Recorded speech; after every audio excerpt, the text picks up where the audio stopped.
ఆంధ్రప్రదేశ్ అభివృద్ధిలో, అదేవిధంగా తెలుగువారి చరిత్రలో తనకంటూ ఒక అధ్యాయాన్ని సృష్టించుకొని తెలుగువారి అభివృద్ధిలో శాశ్వత సంతకం చేసుకున్నటువంటి గౌరవ ముఖ్యమంత్రి శ్రీ నారా చంద్రబాబు నాయుడు గారికి, అదేవిధంగా సహచర పార్లమెంటు సభ్యులు, యువ నాయకులు, మా మిత్రులు, అమలాపురం పార్లమెంటు సభ్యులు గంటి హరీష్ గారికి, ఈ కార్యక్రమానికి కర్త కర్మ క్రియ అయినటువంటి కిమ్స్ యజమానులు బొలినేని భాస్కర్ రావు గారికి, సీనయ్య గారికి, అదేవిధంగా సతీష్ రెడ్డి గారికి, మా కలెక్టర్ సాయికాంత్ వర్మ గారికి, వారితో పాటు ఇక్కడ మా ముందు కూర్చున్నటువంటి అమరావతి రైతన్నలకు, భావి వైద్య విద్యార్థులకు, అధికారులకు, పాత్రికేయులకు, అమరావతి ప్రాంత ప్రజలకు అందరికీ కూడా మనస్ఫూర్తిగా ధన్యవాదాలు తెలుపుతా ఉన్నాను. ఈరోజు ఒక మంచి కార్యక్రమం శంకుస్థాపన చేసుకున్నాం. దాని శంకుస్థాపన అనే దానికన్నా కూడా ఒక మంచి విత్తనాన్ని నాటామని అనిపిస్తూ ఉంది నాకు. ఈ విత్తనం అనేది ఒక మహావృక్షంగా మారబోయేటువంటి విత్తనం, మానవ జీవితాన్ని మార్చగలిగేటువంటి శక్తి ఉన్నటువంటి విత్తనం, మన ఆంధ్రప్రదేశ్లోని వేల కుటుంబాల భవిష్యత్తుని మార్చగలిగే శక్తి ఉన్నటువంటి విత్తనం.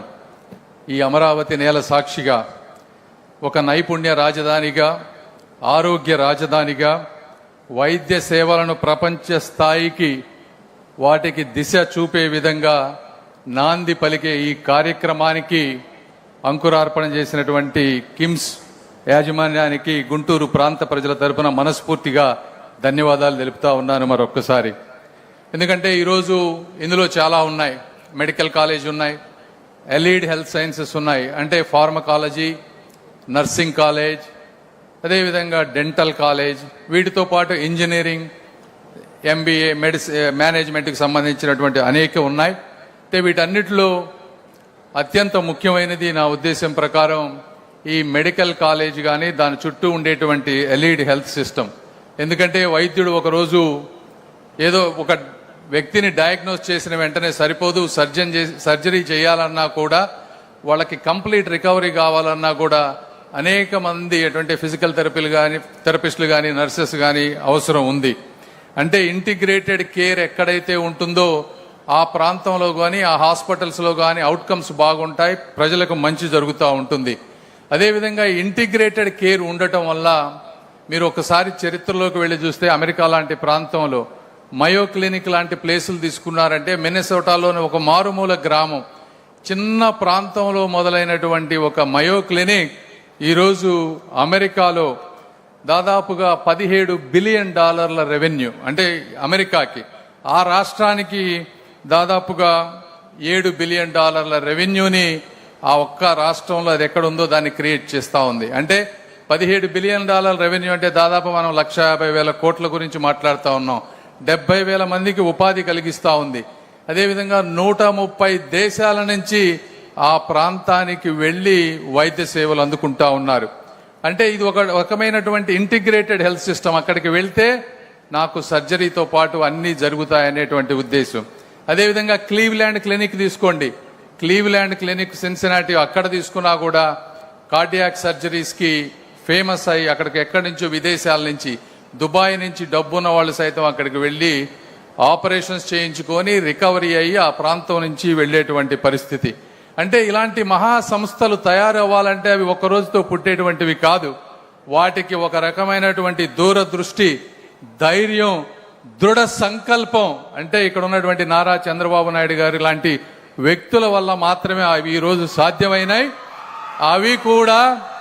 అవి కూడా 5 సంవత్సరాల్లోనో 3 సంవత్సరాల్లోనో సాధ్యం కాలేదు, సంవత్సరాలు పట్టినాయి. అయితే కాకపోతే అది 50 సంవత్సరాల క్రితం ఆ రోజు ఆ మహానుభావులు వేసినటువంటి విత్తనం ఈరోజు అవి మహావృక్షాలుగా మారి ఆ దేశాలని, రాష్ట్రాలను కాపాడేటువంటి పరిస్థితి తీసుకొచ్చాయి.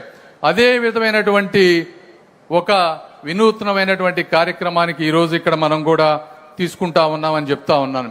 ఎందుకంటే మీరు ఇప్పుడు చూస్తే వరల్డ్లో హెల్త్ టూరిజం, మెడికల్ టూరిజం తీసుకుంటే ప్రపంచవ్యాప్తంగా $40 to $80 బిలియన్, కనీసం మిడిల్లో తీసుకొని $50 బిలియన్ తీసుకున్నా కూడా అంటే 4.5 లక్షల కోట్ల రూపాయలు హెల్త్ టూరిజం ద్వారా అనేక దేశాలకు వెళ్తా ఉన్నాయి.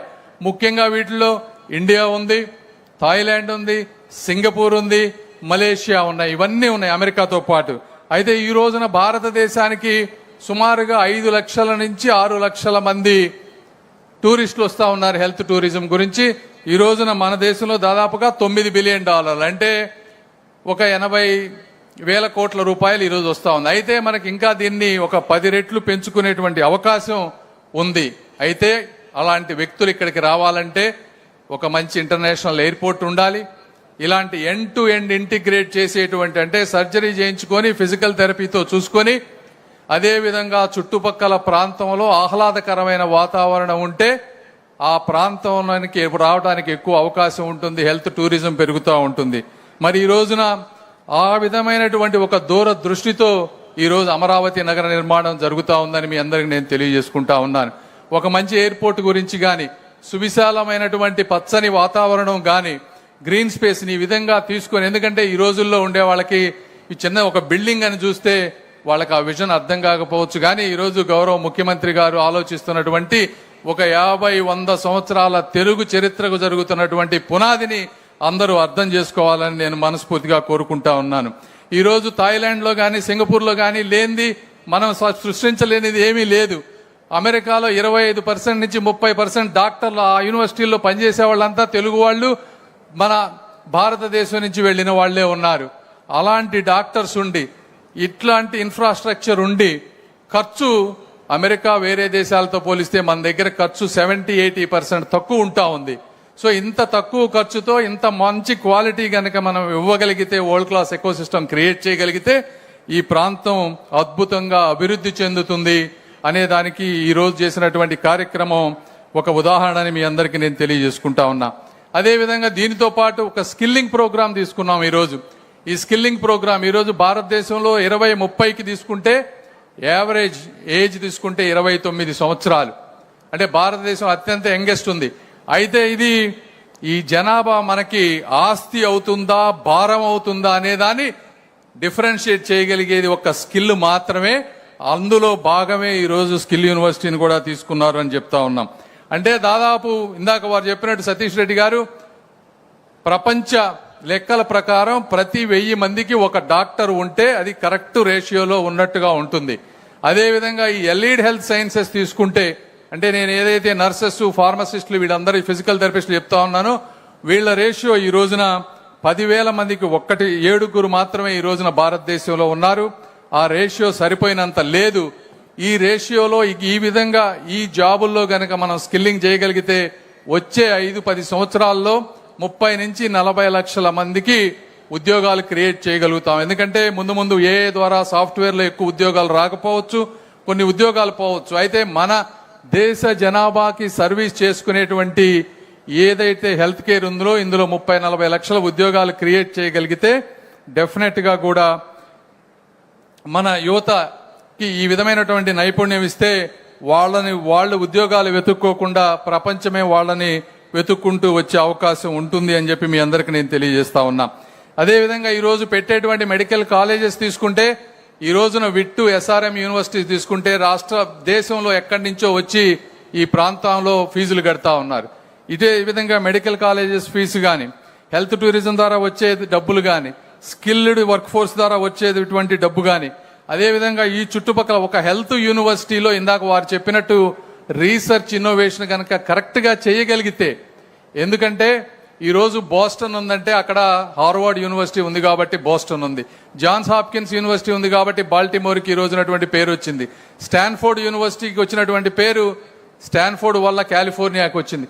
ఇవన్నీ ఎందుకు వచ్చాయంటే అక్కడ కేవలం ఓన్లీ పేషెంట్లు చూసే మెకానిజం కాదు, రీసెర్చ్ ద్వారా వచ్చినటువంటి ఆదాయం కొన్ని వేల కోట్లు ఉంది. ఆ రీసెర్చ్ బేసిస్ చేసుకొని చుట్టుపక్కల ఫార్మాసిటికల్ కంపెనీలు కానీ, ఎక్విప్మెంట్ మ్యానుఫ్యాక్చరింగ్ కంపెనీలు కానీ, ఇటువంటి ఒక ఎకోసిస్టమ్ బిల్డ్ అయ్యేటువంటి ఒక 50 కిలోమీటర్ల రేడియస్ లో డైరెక్ట్ ఇండైరెక్ట్ జాబ్స్ ఒక ఎకోసిస్టమ్ బిల్డ్ అయ్యేటువంటి అవకాశం ఉంటుంది అని మీ అందరికి నేను తెలియజేసుకుంటా ఉన్నాను.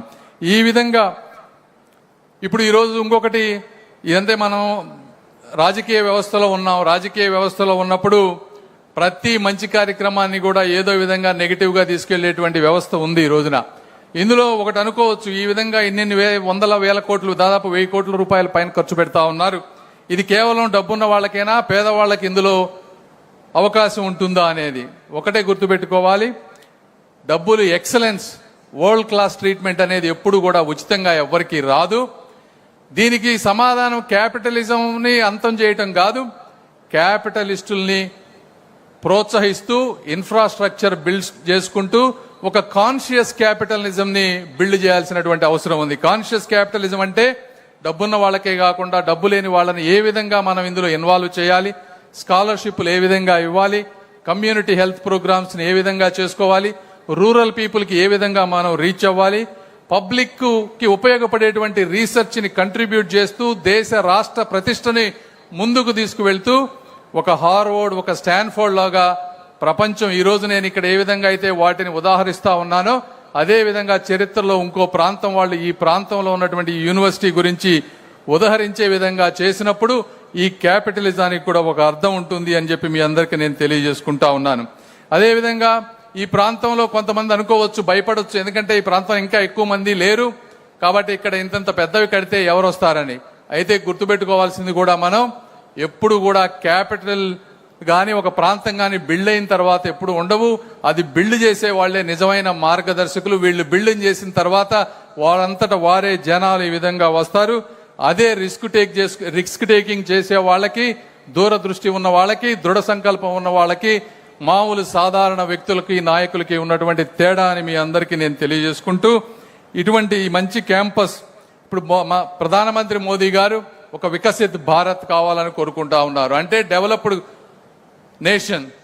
నేషన్ అంటే మీకు తెలియంది కాదు, అందరూ అందులో ఉన్నటువంటి వ్యక్తులందరూ కూడా ఆరోగ్యంగా ఉండటం, అదేవిధంగా ఒక క్వాలిటీ ఎడ్యుకేషన్ ఇవ్వగలగటం, రీసెర్చ్ని స్ట్రెంగ్త్ ఉండేటువంటి రీసెర్చ్ని సమాజానికి ఇవ్వటం, ప్రతి వ్యక్తికి డిగ్నిటీతో కూడినటువంటి పౌర సేవలు అందించడం కూడా, ఇవన్నీ చేసినప్పుడు మాత్రమే ఒక డెవలప్డ్ నేషన్ అవుతుందని చెప్పి మీ అందరికీ తెలియజేసుకుంటూ, ప్రపంచంలో ఉన్నటువంటి గొప్ప గొప్ప సిటీలన్నీ కూడా యూనివర్సిటీల చుట్టూనే ఎదిగాయి. ఎకానమీస్ కానీ ఇన్నోవేషన్స్ కానీ వాటి చుట్టూనే నిర్మించబడ్డాయి. ఈ అమరావతి కూడా అదే విధమైనటువంటి పరిస్థితి వస్తుందని తెలియజేసుకుంటూ, ఈరోజు ఒక సాధారణమైనటువంటి నేల మీద ఇది చేసినా కూడా ఈ చేసినటువంటి ప్రక్రియ ఒక అసాధారణమైనది. వారు కూడా అద్భుతంగా చేస్తా ఉన్నారు. కాబట్టి వారికి ఈ 2 సంవత్సరాల్లో ఏ ఆటంకాలు లేకుండా ఒక మంచి యూనివర్సిటీ ఇక్కడ తయారయ్యి ఈ ప్రాంత ప్రజలకి, దేశ ప్రజలకి ఖ్యాతి ఉండే విధంగా చేయాలని మనస్ఫూర్తిగా కోరుకుంటూ వారికి శుభాకాంక్షలు తెలుపుకుంటూ సెలవు తీసుకుంటా ఉన్నాను. ధన్యవాదాలు.